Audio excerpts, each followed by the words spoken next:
साथियों नमस्कार, education point पर आप सभी का स्वागत है। आज हम इस वीडियो के अंतर्गत चर्चा करेंगे कि इंडिया पोस्ट के अंतर्गत जीडीएस की वैकेंसी निकली है उनके बारे में कि आपका उसके अंतर्गत किस प्रकार सिलेक्शन होगा, क्या प्रक्रिया रहने वाली है सिलेक्शन की, संपूर्ण जानकारी इस वीडियो के माध्यम से हम आपको बताने वाले हैं। यानी कि चयन प्रक्रिया क्या रहने वाली है। जो इंडिया पोस्ट के अंतर्गत जीडीएस की वैकेंसी निकली है, यानी कि ग्राम डाक सेवक की जो भर्ती निकली है, उसके अंतर्गत आपको किस प्रकार सेलेक्ट किया जाएगा, संपूर्ण जानकारी हम आपको बताने वाले हैं। स्टेप बाय स्टेप किस प्रकार आपका सिलेक्शन होगा।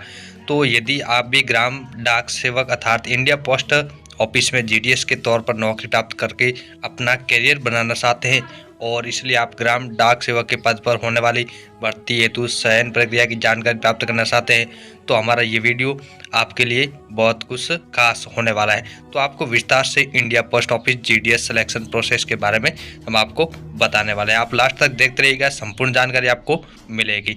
तो आपको बता दें कि India post office GDS selection process के साथ ही साथ हम आपको चयन प्रक्रिया से संबंधित अन्य महत्वपूर्ण बिंदुओं की जानकारी प्रदान करेंगे, जिसके लिए आपको अंत तक हमारे साथ बना रहना होगा ताकि आप पूरी विस्तृत जानकारी प्राप्त कर सके। तो आपको बता देते हैं कि क्या सिलेक्शन प्रोसेस रहने वाला है, संपूर्ण जानकारी आपको बता देते हैं। तो आपको बताएं कि India post office GDS selection process के बारे में, तो नाम ऑफ द बॉडी के बारे में इंडिया पोस्ट ऑफिस जीडीएस की वैकेंसी है और आर्टिकल है ये India post office GDS selection process क्या रहने वाला है। तो बात करें कैसे होता है ग्राम डाक सेवक का चयन, पूरी प्रक्रिया विस्तार से। तो India post office GDS selection process क्या रहने वाला है। यदि आप भी पोस्ट ऑफिस में ग्राम डाक सेवक के तौर पर भर्ती प्राप्त करना चाहते हैं, तो हम आपको कुछ बिंदुओं की मदद से India post office GDS selection process के बारे में बताना चाहते हैं, जो कि इस प्रकार रहने वाली है। तो बात करते हैं क्या प्रोसेस रहने वाला है। मोटी चयन प्रक्रिया क्या होगी, यानी कि India post office GDS selection process क्या रहने वाला है। तो यहाँ हम आपको कुछ बिंदुओं की मदद से संक्षिप्त रूप से India post office GDS selection process के बारे में बताना चाहते हैं, जो कि इस प्रकार रहने वाला है। तो बात करते हैं क्या रहने वाला है प्रोसेस। तो ग्रामीण डाक सेवक चयन प्रक्रिया मेरिट सूची के आधार पर होगी, यानी कि पहले डाक सेवक जो भर्ती है इसके अंतर्गत आपको मेरिट के आधार पर लिया जाएगा। मेरिट 10वीं कक्षा के अंकों के आधार पर तैयार की जाएगी। जो 10th क्लास में किसी मान्यता प्राप्त संस्थान से आपने की है तो उसके आधार पर आपकी मेरिट सूची तैयार की जाएगी। सबसे पहले इस प्रकार होगा। उसके बाद में 10वीं कक्षा का प्रतिशत 4 की सटीकता के लिए अंतिम चयन के लिए मानदंड होगा, यानी कि पहले 10वीं के अंकों के आधार पर मेरिट सूची बनाई जाएगी। उसके बाद में 4 की सटीकता के लिए अंतिम चयन के लिए मानदंड तैयार किया जाएगा। उसके बाद में उस शैक्षिक योग्यता के लिए कोई वेटेज नहीं किया जाएगा और यदि आप किसी अन्य उम्मीदवार के समान अंक प्राप्त करते हैं तो उस जन्म तिथि वाले व्यक्ति को प्राथमिकता दी जाएगी। उसके बाद वरीयता दी जाएगी एसटी महिला, एससी महिला, ओबीसी महिला और यूआर महिला, एसटी पुरुष, एससी पुरुष और ओबीसी पुरुष और यूआर पुरुष आदि को प्राथमिकता दी जाएगी। यदि आपके समान अंक प्राप्त हो रहे हैं तो जन्म तिथि वाले व्यक्ति को प्राथमिकता दी जाएगी, क्योंकि जन्म तिथि के अंतर्गत जो पहले जन्मा है उसको बाद में और जो बाद में जन्मा है उसको पहले प्राथमिकता दी जाएगी, यानी कि बड़े वालों को प्राथमिकता पहले दी जाएगी।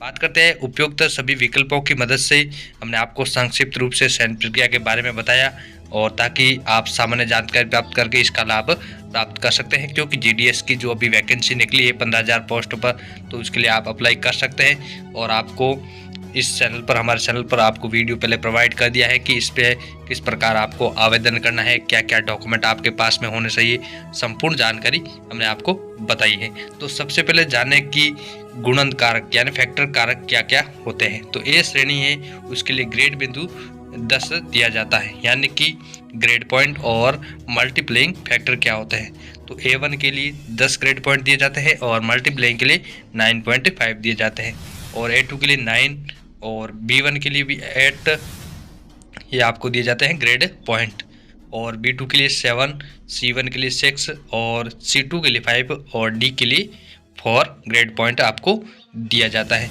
और बात करते हैं आगे कि डॉक्यूमेंट वेरिफिकेशन कैसा होगा। तो डॉक्यूमेंट वेरिफिकेशन के लिए चयन प्रक्रिया के दौरान आपके सभी दस्तावेजों का सत्यापन किया जाएगा, जिसके लिए आप सभी युवाओं और आवेदकों को ध्यानपूर्वक दस्तावेजों के सत्यापन हेतु पहले से ही सभी दस्तावेजों को तैयार करके रखना होगा, ताकि आपको अंतिम क्षण में कोई समस्या ना हो और आप आसानी से अपने दस्तावेजों का सत्यापन करवा पाए और बेहतर रिजल्ट प्राप्त कर पाए।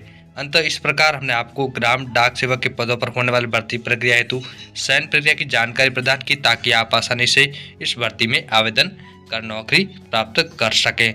तो आज के लिए इतना ही, तब तक के लिए धन्यवाद। और मैं आपको बताना चाहूँगा कि आप हमारे चैनल पर नए हैं तो चैनल को सब्सक्राइब जरूर करें और अपने दोस्तों के साथ शेयर जरूर करें, क्योंकि हमारे चैनल पर एजुकेशन से रिलेटेड हर एक इन्फॉर्मेशन आपको प्रोवाइड की जाती है। तो आज के लिए इतना ही, तब तक के लिए धन्यवाद। जय हिंद।